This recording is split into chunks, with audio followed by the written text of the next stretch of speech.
Good afternoon, everyone. I'm Rachna Prasad, President of Millennium MAMS, and I would like to welcome you to this unique session today, powered by our esteemed organization.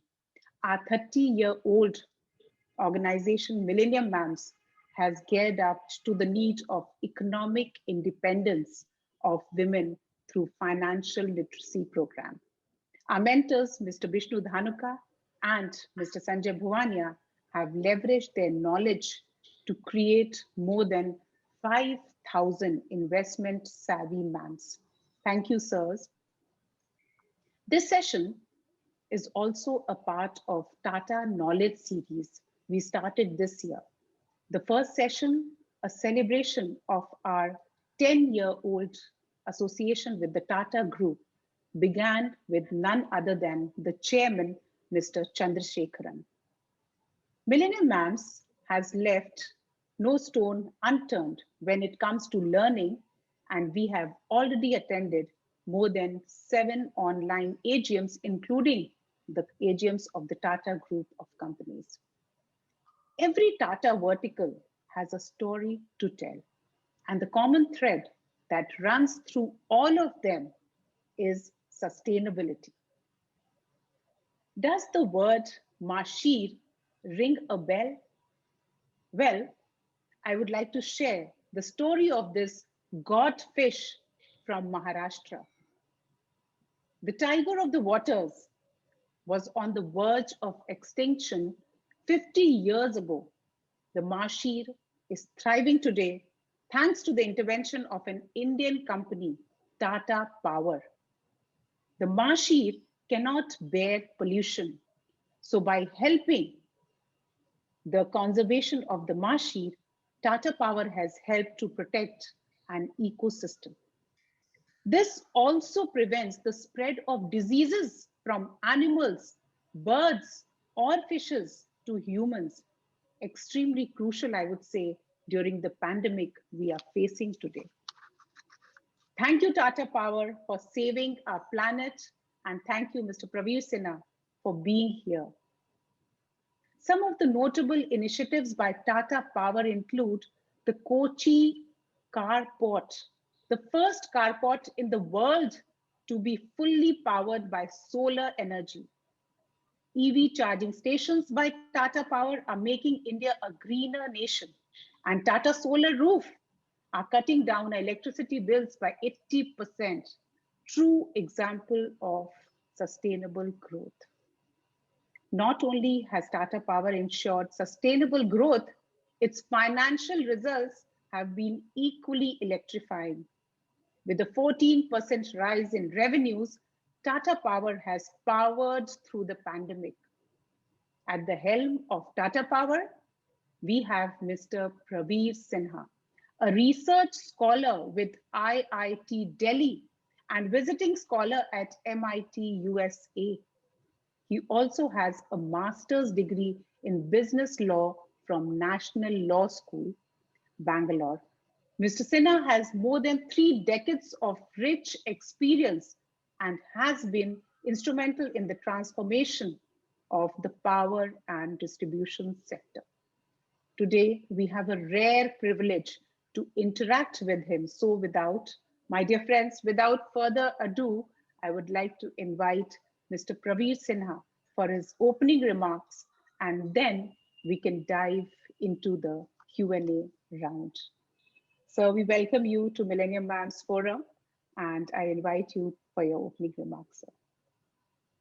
Thank you, Ratna ji, and thank you, Sanjay ji and Dhanuka sir, for and all the Millennium MAMs who are there for giving me the opportunity to interact. And I think in all our experience, the learning is the biggest experience that we go through.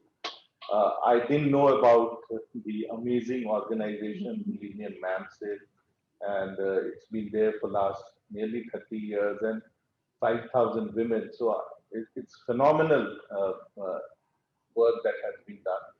And you rightly mentioned about the economic independence and how important it is, because economic independence gives you the confidence to do things which sometimes people are inhibited to do because they do not have the wherewithal to take decisions. And I myself had personal experience, and I'll maybe later in the program, if we have time, I'll share with you that how I worked with women in the slums in Delhi and what economic independence and of course education and literacy means for them. So it really changes the whole complexion, not only of the women, but also the family and the community.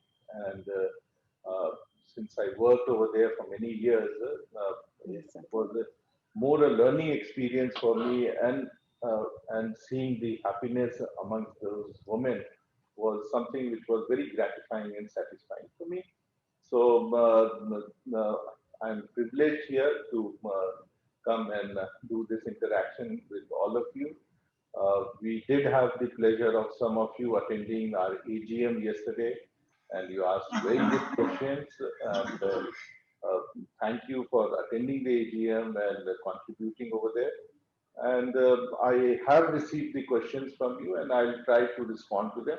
I'll try to also give you the context of some of the replies rather than just giving you a direct response, so that I can share with you what my personal view is there. Some of them are actually my personal view, but nonetheless, I would like to share with all of you, and hope it is useful to all of you. So once again, thank you, Rachna ji, for the opportunity and for inviting me. And this is an amazing experience for. Thank So you. this is all. So this is a big opportunity for us, sir. So, so without taking any more time, I would like to invite Namita for the first question. Namita, you can come in. Thank you, Rachna. Good afternoon, sir. Sir, the government of India has announced a new trajectory for bringing down AT&C losses of all discoms to 15%. The ACS and the ARR gap has to come down to zero, an improvement in services of discount by 2024. So please, could you explain the roadmap to achieving this? So first of all, let me tell you that AT&C loss is aggregate technical and commercial loss. So there is a technical loss, which is the line loss, which is there, and the commercial loss, uh, they call commercial loss, but it is actually theft of electricity. So it's actually the stealing of electricity that takes place, and also the collection that does not happen. Now, all over our country, there is a large quantum of energy which is lost because the transmission system is not good. And secondly, there is huge amount of theft of electricity. So if we start with a state like J&K, so there they are number one, they are top there, north. So they have something like 70, 75, 80% of AT&C loss. That means when you give 100 units, you are only collecting 20 units. So 80 units has gone in the system. Now, whether it is due to technical reasons or due to theft of electricity. And stealing electricity in India is an art. So everyone in India is very innovative in stealing, and especially in northern part of India, it is also a right. So you go to Delhi, you are not a Chaudhary if you are not stealing electricity. You are not a big person. So I worked in Delhi and I saw that people have big houses. They will have 3 SUVs parked, but will still steal electricity because that's what. How can you pay for electricity after all? So stealing electricity in India is a very common thing, and everywhere. I can tell you now. Recently, last 1 year, we are working in Odisha, and whether it is in central Odisha or northern Odisha, western Odisha, everywhere stealing takes place. And you go anywhere in the country, some places it is more, some places it is less, but stealing is definitely there.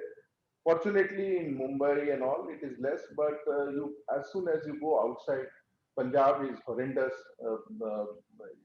Lot of stealing is there. Haryana also stealing is there. Over there in Haryana, more than the men, the women come and steal electricity, and you cannot go and do anything over there because they will all come.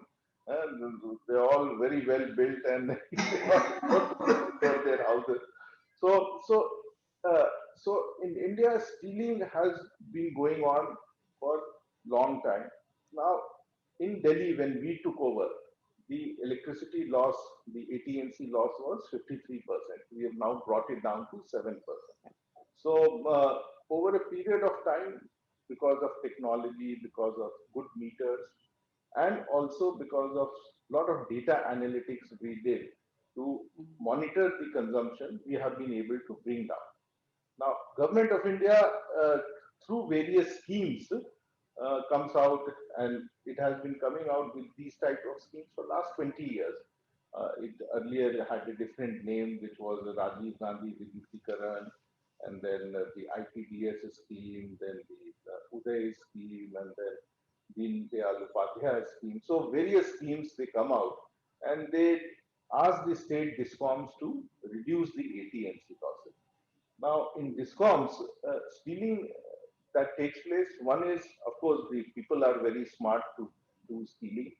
The other is there are also employees who are involved in stealing electricity, and they are hand in glove with the local people, especially the industries and commercial people.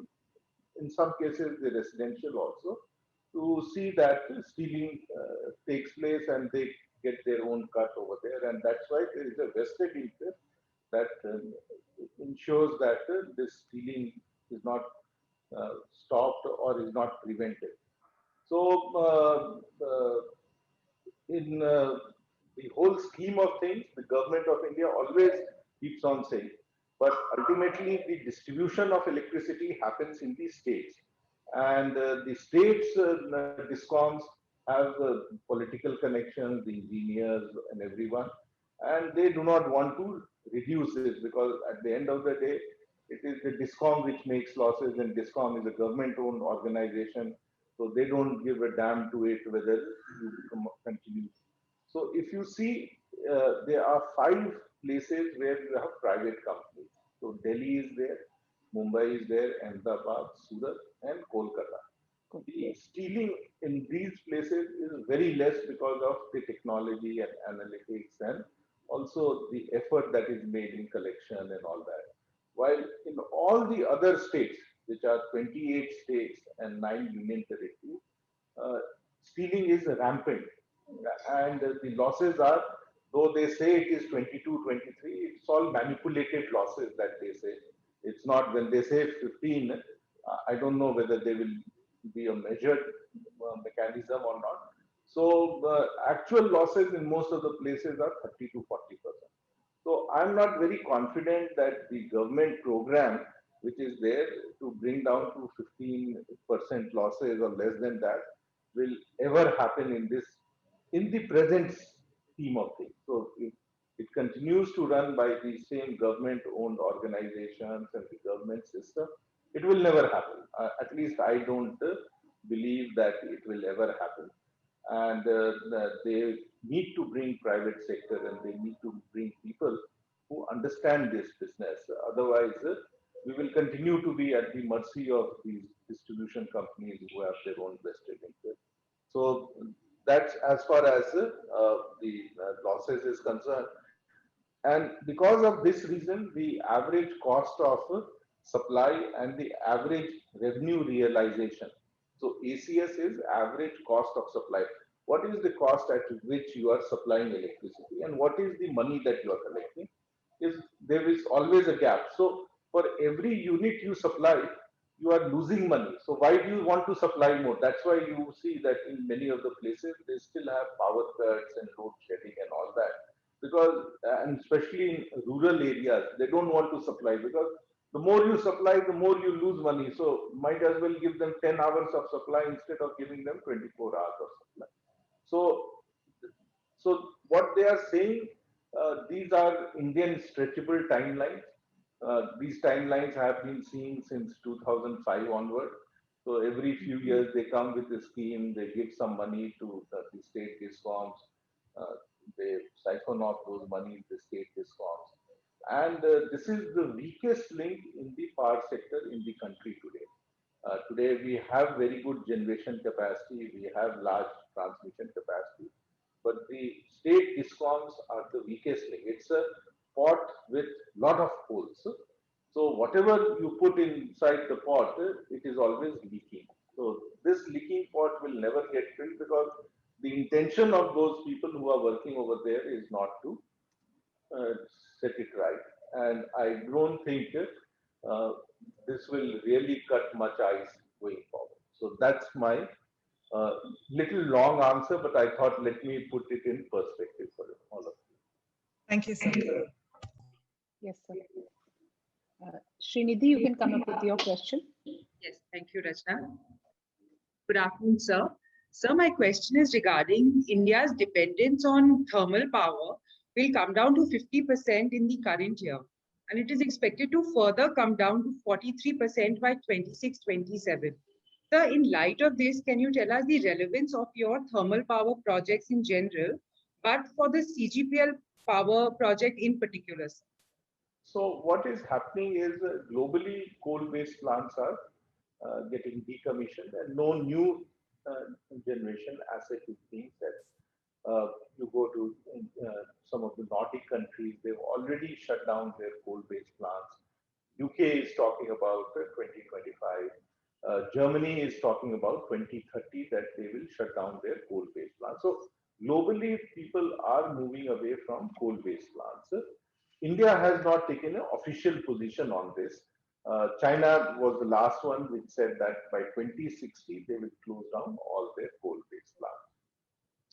Uh, uh, India has to still take a call on this, and there are a lot of pressure groups within the country which is not allowing them to do it. But I think the writing is very much on the wall that we need to move away from coal. Coal is not a clean asset, and we need to move away. Now, Tata Power, we took a stand that, and we were the first one 2 years, that we will not put any more generation capacity. On our existing capacity, we will, whatever is there, as and when they complete the useful life, which is about 25 years or 30 years in some cases. And we have power purchase agreements. Once they expire, we will come out of those, we will decommission those. So like, for example, we have a Trombay plant, Unit 5, which I think in 24 we will be completing our PPA, and we may like to discontinue that. Similarly, we have some plants in Jamshedpur, Jojobera, which are getting completing their 25 years or 30 years by 2031 and 32. So we will decommission them.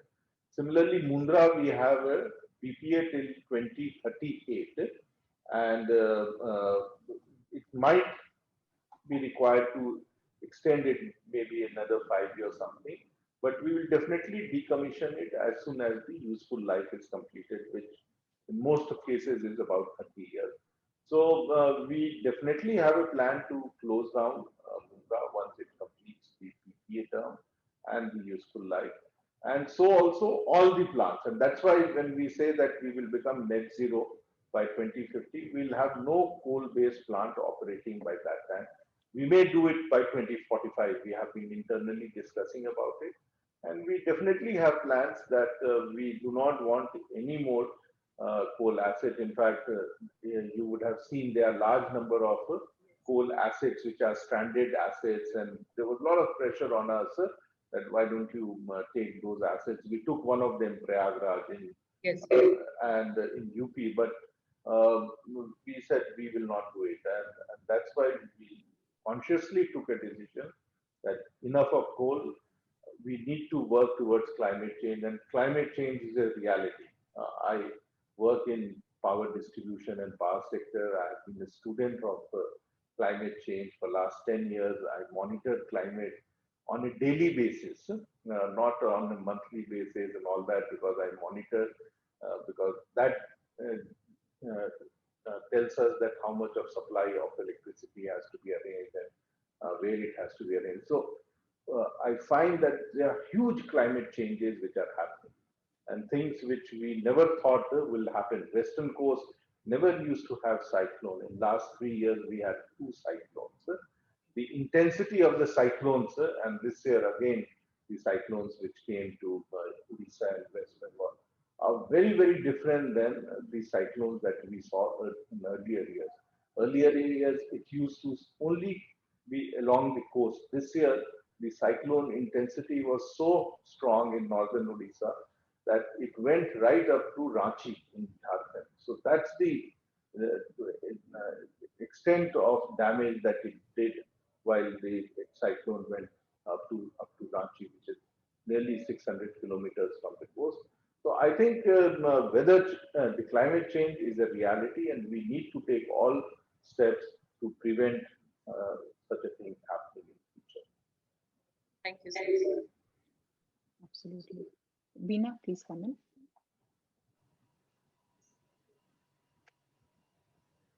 Good evening, sir. I'm Beena from the Bangalore chapter of Millennium MAMS. Sir, my question is, debt for the CGPL, India's first 4,000 megawatt private power project near Mundra Port, Gujarat, has been reduced by 50%. Just wanted to know, how do you all plan to reduce this debt further? So when we started the project, this had a debt of about 14,000 crores. And Yes, it had an equity initially of 4, and which we extended, increased it to. And over a period of time, we have been repaying the debt from Tata Power side, because this plant, unfortunately, has been making loss from the very beginning, because we had assumed that we will get coal from Indonesia, and the coal prices, though we had a bilateral arrangement, the law over there changed, and we were not able to get the benefit of the change in law in India. So this has been perpetually making loss. We've made a loss of 11,000 crores till date. Last year we was one of the lowest losses that we made. Otherwise, we've gone up to 1,800 crores per year. And it will continue to make loss in future also, in spite of all the steps that we are taking, whereby we reduce the debt by 4,000 crores last year, from 8,000 to 4,000. As and when we get some more money from our divestment, we will reduce the debt of this company and make it at least debt free, so that we don't have the burden of interest payment. So because of repaying the debt of 4,000 crores, our interest cost on that has reduced by 300 crores. And we are trying to see that it is at least EBITDA positive, so that it can take care of its other obligations. But we'll have to wait for some more money to come, some more profit to come before we can pay. Thank you, sir. So any timeline for it, sir? No, nothing as yet. But maybe another 3 years we should be able to. We've already come to a very, very low level with the objective that it should become self-sustainable and to handle. Okay, sir. Thank you, sir. Nidhi Kanois, yeah. Good afternoon, Dr. Sinha.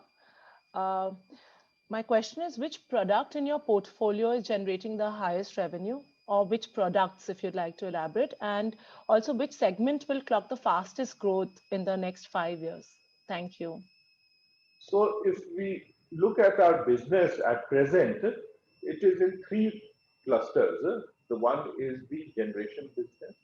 The second is our transmission and distribution, and the third is renewable. Virtually, it is 1/3 each in terms of revenue and in terms of profit. And of course, the fourth is the coal and the Mundra plant, which virtually takes care of each other. The new businesses is a new area that is coming, which is of solar and the EV charging and the home automation. Now, going forward, we are not growing in our generation business. So our thermal business remains as it is wherever it is. It will continue to have a profit of about 1,000 crores this year. And it will continue to have that for the next few years. Our transmission and distribution business is growing very fast.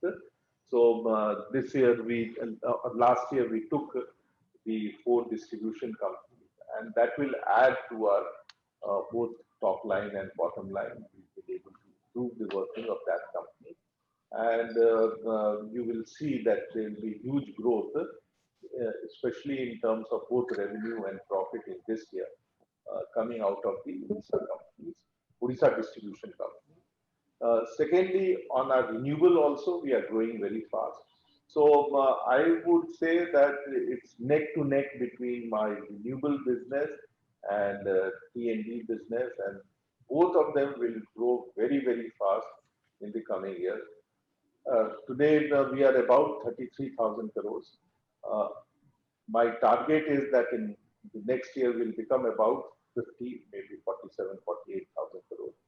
And maybe in next 5 years, we'll have something like 1 lakh crore revenue, out of which majority of it will be between renewable and.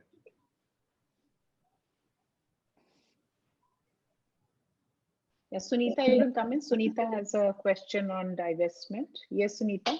Good afternoon, sir. I'm Sunita from Bangalore chapter Millennium Mams. Sir, Tatas are divesting non-core business like defense and home automation solutions. No. Sorry, like defense and shipping. Are home automation solutions part of your business that you are going to are part of them your core business, as it involves manufacturing? Okay, so let me tell you, why did we get into defense? Yes. Tata Power in defense has no waste time in defense. But I'll tell you that way back in 1973, when the Pokhran blast took place, then at that time the US government put restrictions on India, and no technology was being given to any Indian company which was in defense, or to Indian government also.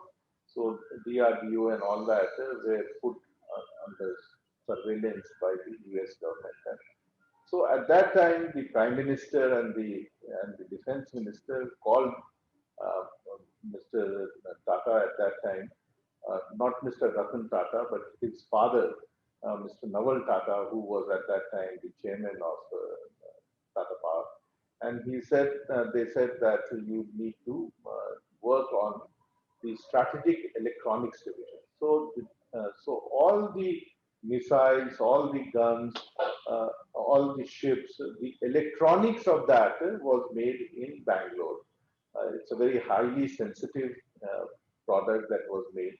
So Pinaki missiles and all that, the electronics, if you go to our Bangalore factory, you will see all these missiles over there, and they are being fitted with the electronics to do the guidance of where they have to go and strike.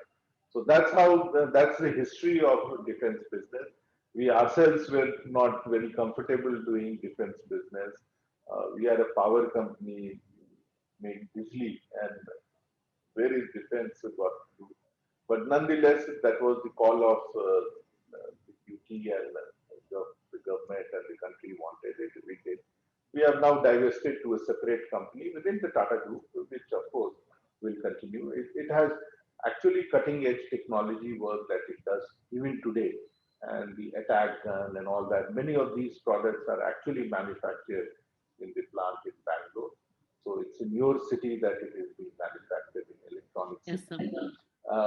Now we just have got out of it. We have also got out of shipping because that we again thought it was not our core business, and what the money we got for reducing the debt in CGPL. Home automation is a new product line. Home automation is something that we thought is very much aligned to our existing products that we do in distribution of electricity, whereby we, as a business, we tell consumers to reduce their consumption. Everyone goes and says that you should use more. We go and tell them you should reduce. Why you are using more energy? Why are you wasting more energy? So that's the way that this business is structured. It's a very simple product, and you can control all your electrical gadgets. You can put it in your existing sockets that is there. You can put those switches and all that, and there's a controller. So remotely you can control. So suppose you have gone out and you are coming back home at 6 o'clock and you want your room to be fully air conditioned. So from the car itself, you can switch on. Or you have gone on a holiday and you have forgotten to switch off your air conditioner, or you want to switch off your refrigerator, you can do that. So these are very simple products.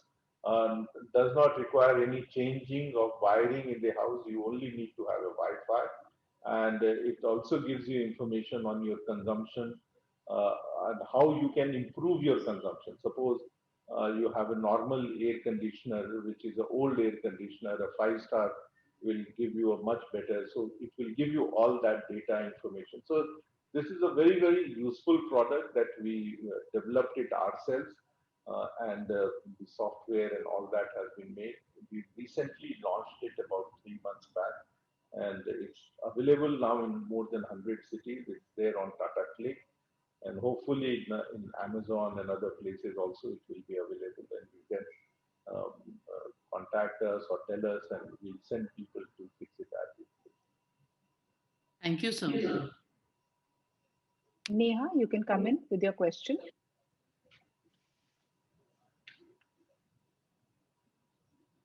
If Neha is not ready, Jyoti, please come in. Good evening, sir. Sir, I am Jyoti Bailia from Kolkata. Sir, India is importing 4/5 of its solar cell and module requirements from China. Sir, I want to know, when do I see Tata Power's solar business reducing this share of import? Or is it going to continue, sir?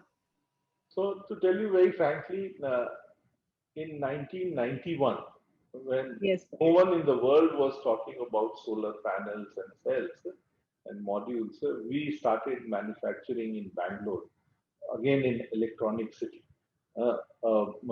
So we have been manufacturing the solar cells and modules in Bangalore since then.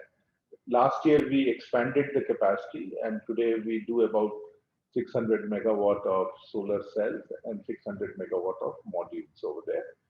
Now we do have plans to set up, expand capacity and add more capacity. But what has happened in last 20 years, China has grown abnormally in the space of manufacturing of solar cells and modules. 80% of world's production comes out of China. So the world manufactures about 160 gigawatt. China manufactures 120 gigawatt of that. And the ecosystem that is there is phenomenal in the sense that you have production lines for everything over there. And those are huge economies of scale when you do that sort of manufacturing. Now, solar cell and module are the end products. Before that is making of the silica ingots and the wafer. Now, you have to do the whole thing. Now, if in India we have to compete, then we have to manufacture the whole thing. And there has to be someone who should be ready to buy that, because these are very large investments that is required. And unfortunately, we still do not have the ecosystem. We do not have large number of manufacturers who are going to do that.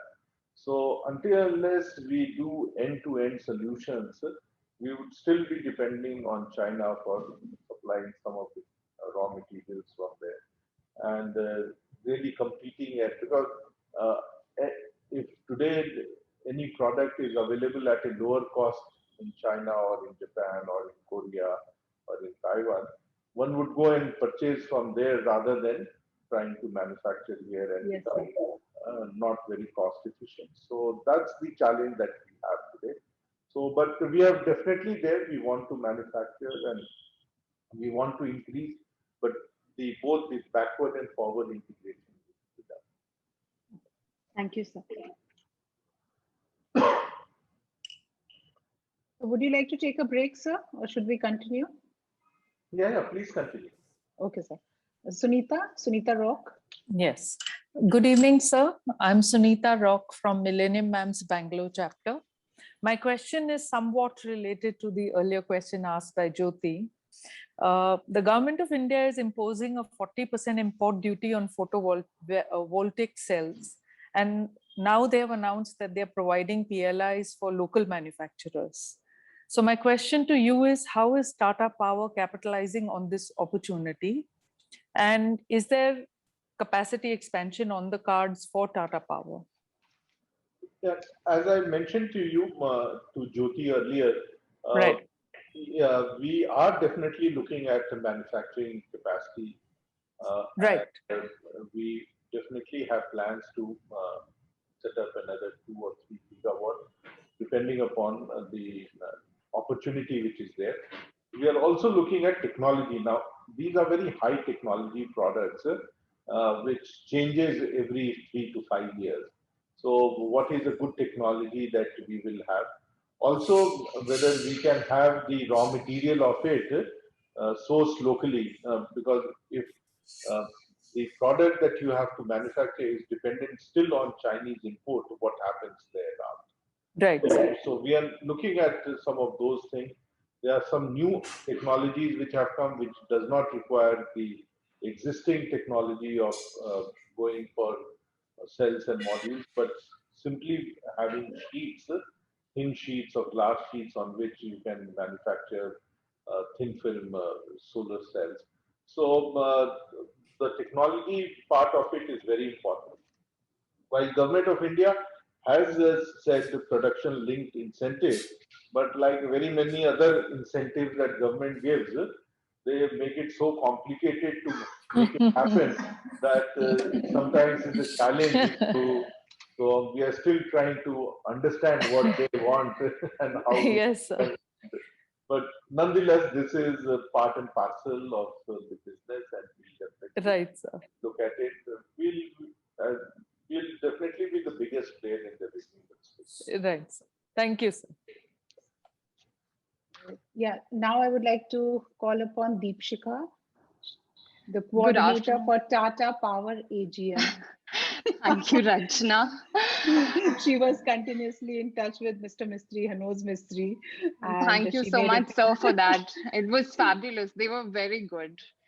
Good afternoon, sir. So it's an absolute honor to have you speak on our forum. A few days back on the Business Standard newspaper, I came across an article which said that if DISCOMs are able to solarize agri feeders, then agriculture subsidy for power would cease to exist in the next 4-5 years.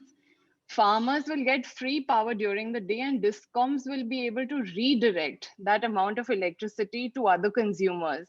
Is this achievable and viable in your opinion, sir? Yes, absolutely. You should become India's power minister. And but let me tell you, this is a no-brainer. And what you have read is absolutely right. This should be done. But for whatever reason, they have not done. Just to give you a perspective again, India has a total of 3 crores pump sets in the country. And out of that, 90 lakh pump sets are using diesel.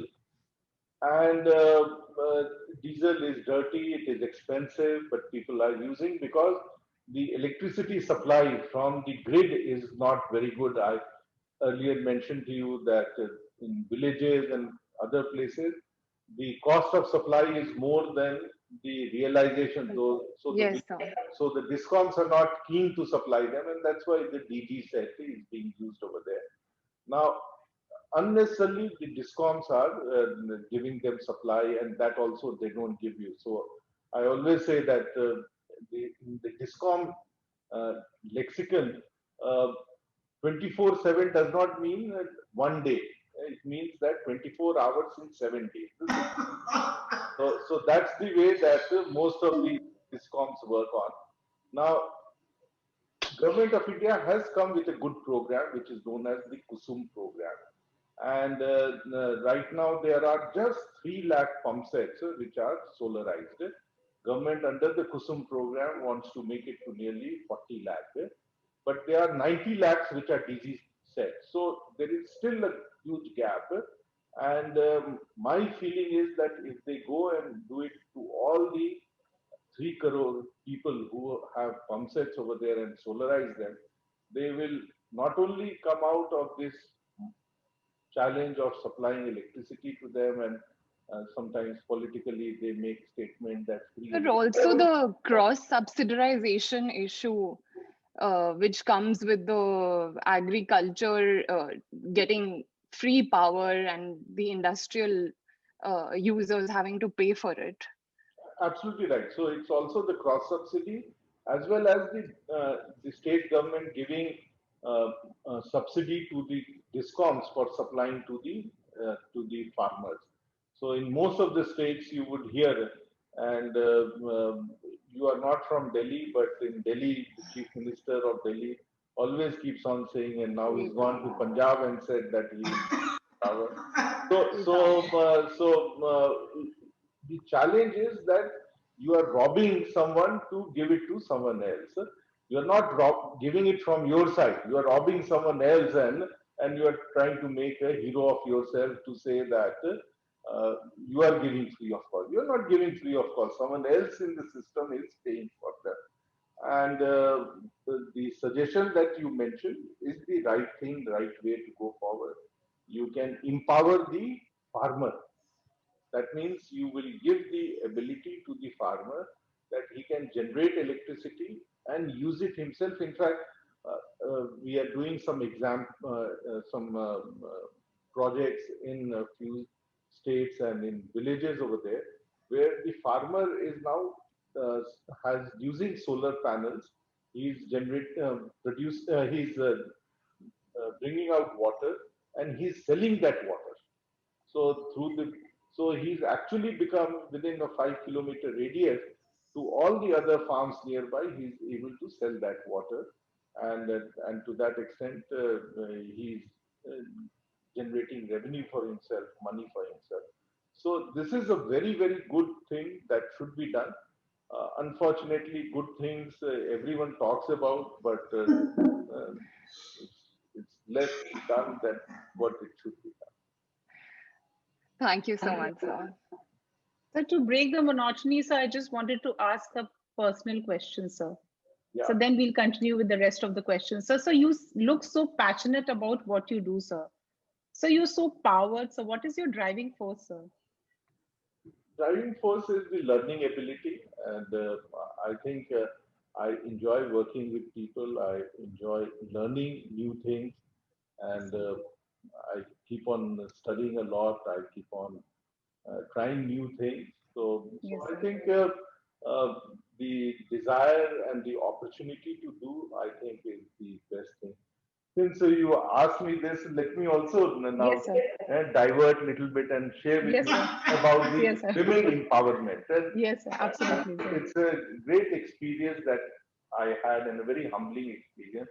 So I used to work in Delhi, and in North Delhi, we used to distribute electricity. And we have in North Delhi 223 slums. And there are nearly 10 lakh people who stay over there. So when you supply electricity in slums, it is the slum lords, the mafia over there, who control the whole place. So they take the electricity, but they do not pay you, and they supply to the poor people who are staying in those slums. And there are large number of people who are there, and he takes some fixed money from those people. So we found that it's actually a loss that we are incurring over there. So we thought, let's go and work with the women over there. Now, it's easier said than done. You go into Majnu Ka Tila, to many of these places in Delhi, and you can go on your 2 legs, but you will never come back on your 2 legs. You will come flat. These people are difficult to handle. But we somehow got connected to the women over there, and we started talking to them. And we said that we want to work with you and make a difference. So typically, the women over there are doing most of them are the maids or doing some menial work in the houses of people, and they are absolutely illiterate. Illiterate means they cannot read the bus number, they cannot make a mobile call. So we said we will do something for you, but you have to tell your husband and all that you should become bona fide customers of ours. And if you become bona fide, I will give you a life insurance of 1 lakh rupees and things like that. So we started something known as the adult literacy classes for women. And we started with just 2 places in those, because when the women want to go and study, and study means they will, after their work around 11 o'clock or 12 o'clock, there is huge resistance from the husbands also, and huge resistance from the mother-in-laws, that why the hell she will, if she becomes little literate, she will come and start teaching me few things. Husband is scared that if she becomes literate, she will ask me, what are you doing? What, where is question answer session will start. She will know, she will read the bus number and go to the police station against me and all that. So huge opposition. So to cut this story short, we started working, and over a period of time, from 2 centers, we became 22. And today we run 350 centers in these 223 slums. That's commendable.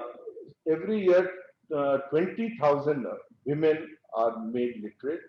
And when I say literate, they are absolutely literate in the sense they can now sign their name, they can read, they can write many a times. In fact, one of the requirement was, it was a 6-month program of Hindi and maths. So, hisab karna hai na, for sabji kharidna, ye karna. So they knew maths and Hindi. And they would then attend children's parent-teacher meeting, question them on homework and all that. So it actually brought about a huge transformation amongst them. Then they said, we want to do more. And then we started some vocational training center. Now we run some 300 self-help groups over there.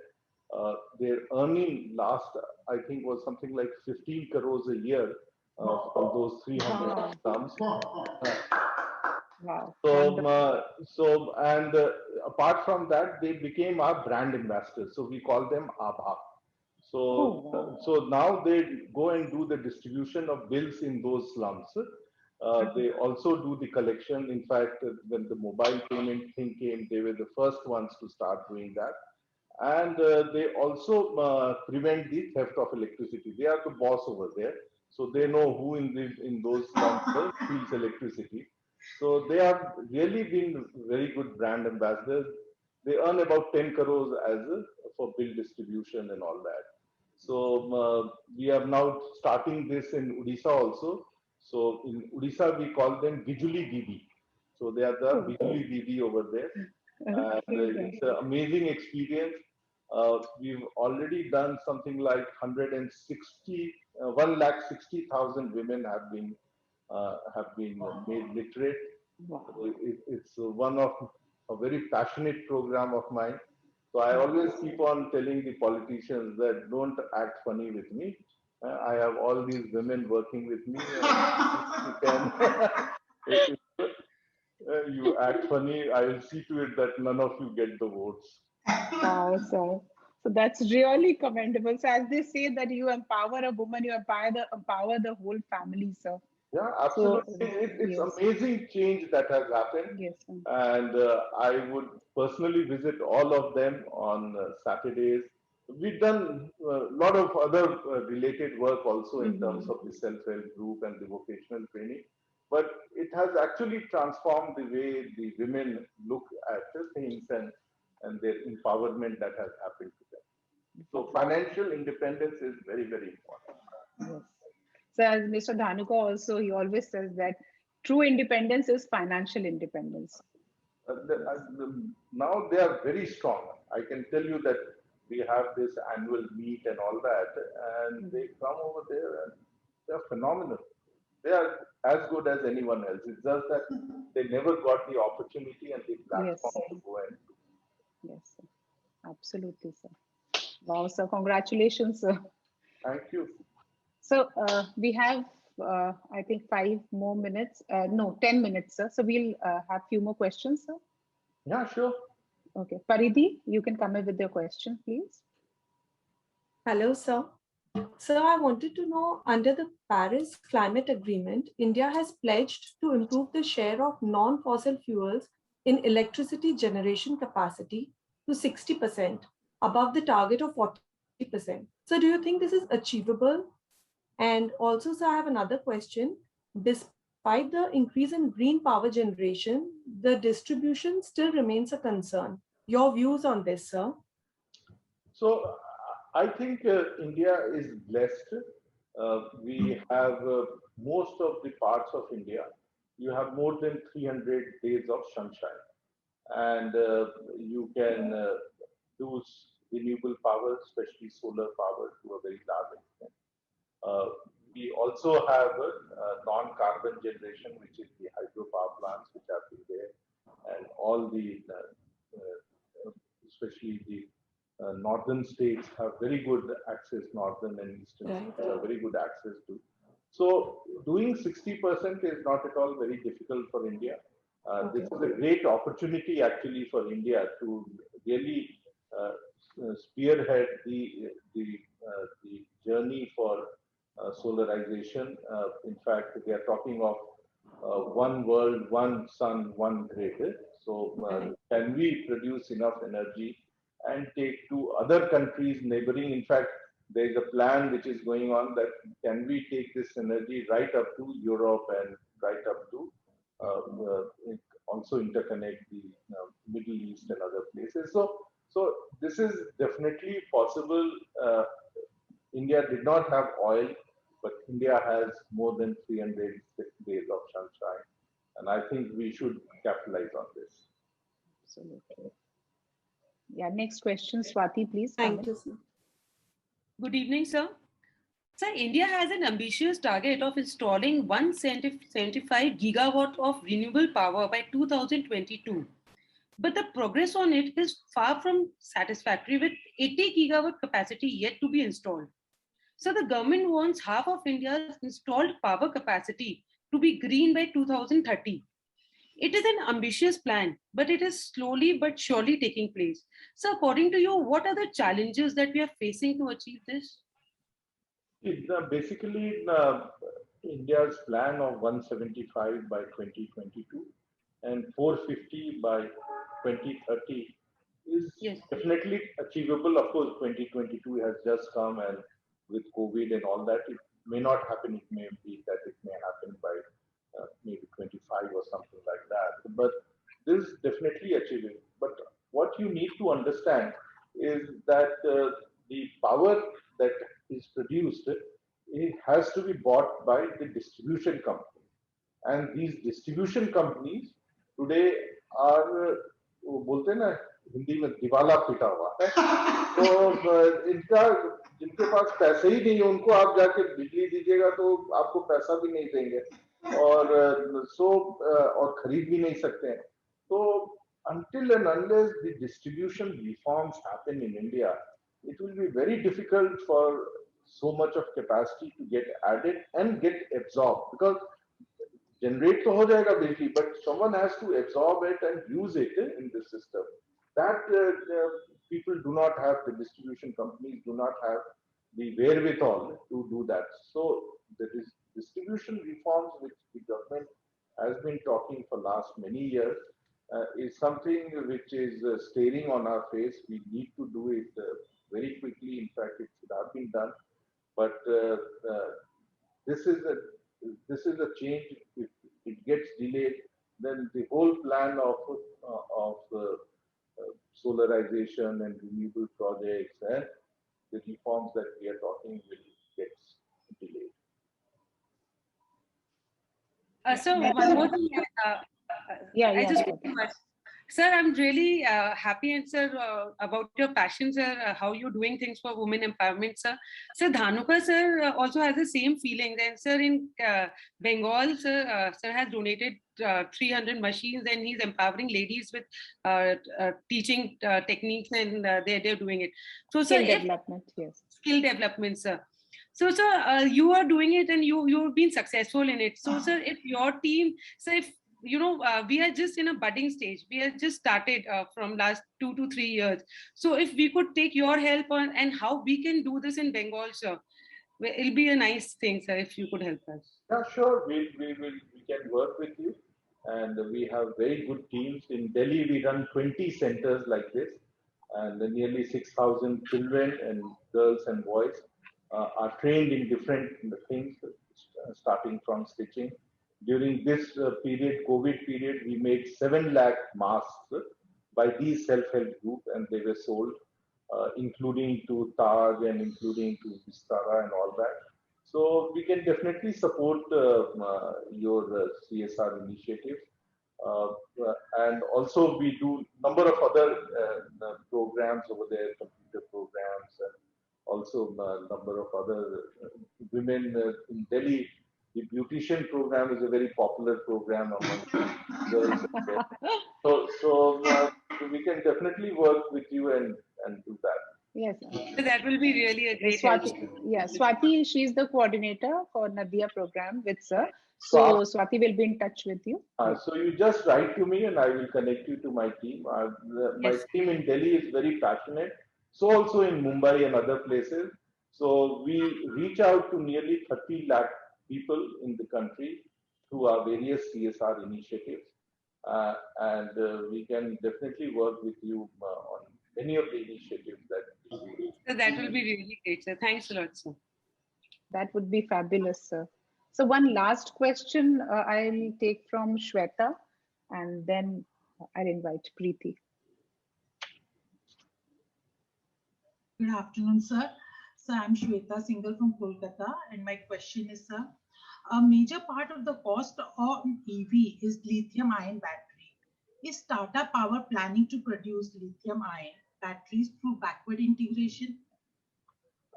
We are not looking at lithium-ion batteries. Of course, I have a group company named Tata Chemicals, which is looking at this opportunity. There is more chemistry involved in manufacture of lithium-ion batteries because what sort of composition should be there, they need to. So that is the area of expertise of Tata Chemical, and they will be taking care.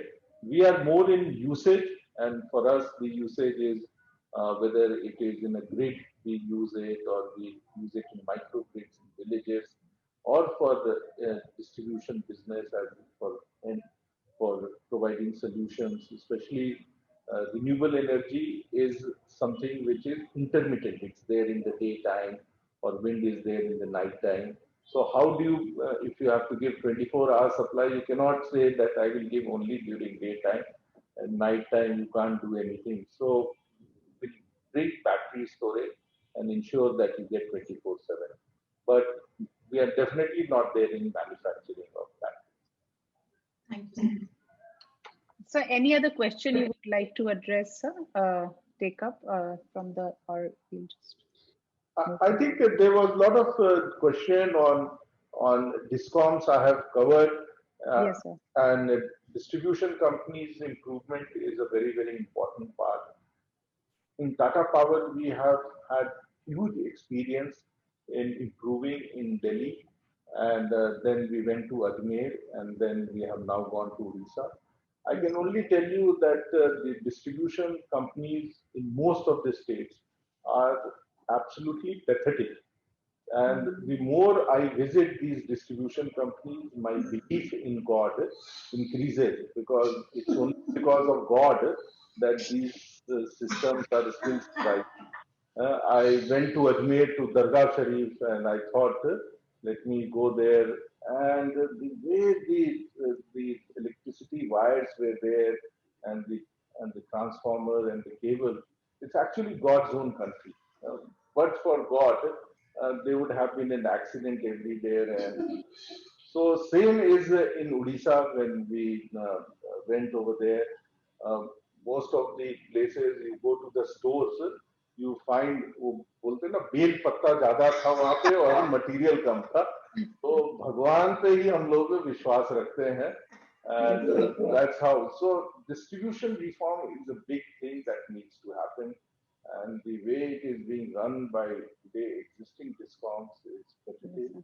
We have very good experience of doing this work and improving quality of service. वो customer care center हम लोग गए, तो वहाँ पे वो जो mesh लगा हुआ था, wire mesh, वो जब लगा था 25-30 साल, उसके बाद कभी सफाई नहीं हुआ. तो ना अंदर का आदमी बाहर देख सकता, ना बाहर का आदमी अंदर देख सकता, बस वो हाथ चला जाता अंदर. तो मतलब I really can't understand, मतलब कैसे मतलब ये चल रहा है, चल रहा था. And it is true everywhere. मतलब मैं जहाँ भी जाता हूँ, I spend some time going around and just seeing कि क्या condition है. And I can tell you that it's very, very bad, pathetic condition. So distribution area में Tata Power will play a very. We today are the biggest in the country. We have 12 million customers.